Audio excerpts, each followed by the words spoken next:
वादा तुला माहिती आहे कोण आहे? हो माहिती. कोण आहे? देवरामजी लांडे साहेब. आणि त्यांनी आमदार व्हावं अशी इच्छा आहे का? हो, आमचं आदिवासी वादळच आमदार.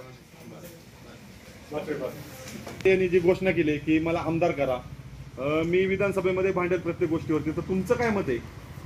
खरं तर ही घोषणा केली आनंदाची गोष्ट आहे आणि आदिवासी समाजाने या गोष्टीचा खरं तर विचार केला पाहिजे. कारण तर ज्या वेळेस कोणतंही संकट येतं ना आदिवासी समाजावरती, आदिवासी समाजावर नाही तर इतर, आता मी खरं तर मराठा समाजावर आहे, ज्या वेळेस मला सांग कोणाला साप चावला किंवा कुठे ऍक्सिडेंट झाला किंवा कोणी बुडवलं आणि किंवा जर कोणाचं काही चोरी वगैरे झाली तर त्या ठिकाणी पोलीस स्टेशन असेल किंवा दवाखाना असेल त्या ठिकाणी पहिला माणूस जर कोणी जात असेल देवराम लांडे. खरं तर असा सर्वसामान्यांमधला एखादा माणूस जर आमदार झाला तर ही खरं तर आमच्यासाठी सर्वसामान्य माणसांसाठी खरं ते अभिमानाची गोष्ट आहे.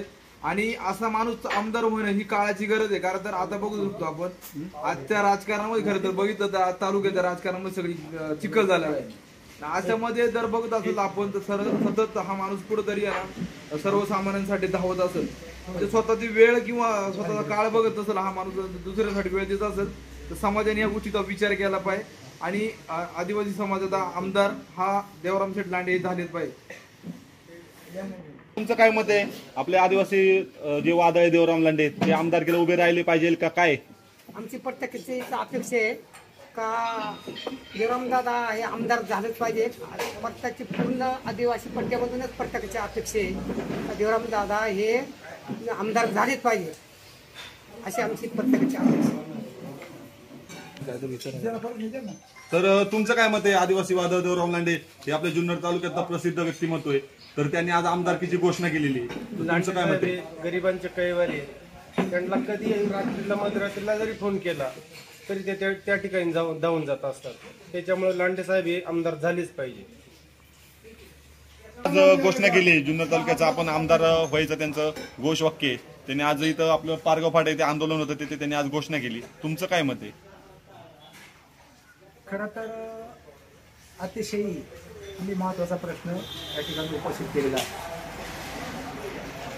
सन्माननीय देवरामजी लांडे साहेब हे सर्व समाजाचे आधार कार्ड आहे आणि मग खऱ्या अर्थाने या ठिकाणी सर्व समाजाचे लक्ष लागलेलं आहे की लांडे साहेब हे आमदार व्हावे, ही सगळ्यांची अपेक्षा आहे आणि ती आमदार होतीलच. हे सर्वांचं लक्ष त्यांच्याकडे केंद्रित झालेलं आहे, याच्यात काही शंका नाही.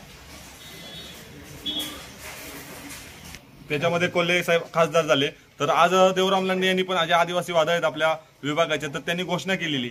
नमस्ते, माझं नाव अनिल रावते, गाव घाटगर, पैसा अध्यक्ष, ग्रामपंचायत घाटगर, जिल्हा परिषद झडपी गटाचा मी अध्यक्ष आहे, निरगुडे पाडळे. आदरणीय लांडे साहेब सर्व जाती धर्मांना सर्व समाज बांधवांना घेऊन महाराष्ट्रातील एकमेव नेता. 365 दिवस ते जनतेसाठी काम करतात. आजचाच विषय आजनेळ गावातील सागर घोटकर त्या युवकाचा पर्यटकांची गाडी मोठी होती, लक्झरी ऍक्सिडेंट झाला. त्या युवकाला दवाखान्यात आणण्यापासून तर सगळं त्याला न्याय मिळत पडलं. कालची 2 दिवसाची गोष्ट आहे, आपल्या शितेवाडी गावातील युवकांचा ऍक्सिडेंट झाला आणि त्यांना अँब्युलन्स सगळ्याच गोष्टी, म्हणजे कुठलाही विषय असू द्या लांडे साहेब हे भाग घेतात. ते आमदार नव्हे तर मी म्हणतो त्यांना मोठ्या आमदार तर झालेच पाहिजेत. आणि सर्व समाज बांधवांची इच्छा आहे, सर्व तरुणांची इच्छा आहे.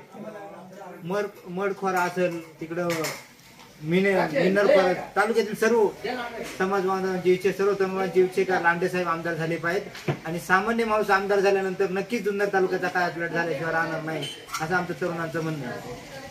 तुमचं म्हणणं? तर आज लांडे साहेबांनी घोषणा केली की तुम्ही मला आमदार करा, मी विधानसभा गाजवेल. तुमचं काय मत आहे? विधानसभा गाजवतील? पत्रकार बांधवांना एवढं सांगू इच्छितो की लांडे साहेब 100% विधानसभा गाजवतील आणि आपल्या आदिवासी समाजावरती वेळोवेळी अन्याय होत असतात, अत्याचार होत असतात आणि वेळेला धावून येणारा हा माणूस खरं तर सर्व समाज बांधवांची लांडे साहेब तुम्ही आमदार झाले पाहिजे. वेळोवेळी आपल्या समाजावर अन्याय अत्याचार होत असतात, वेळेला धावून येत असतात साहेब.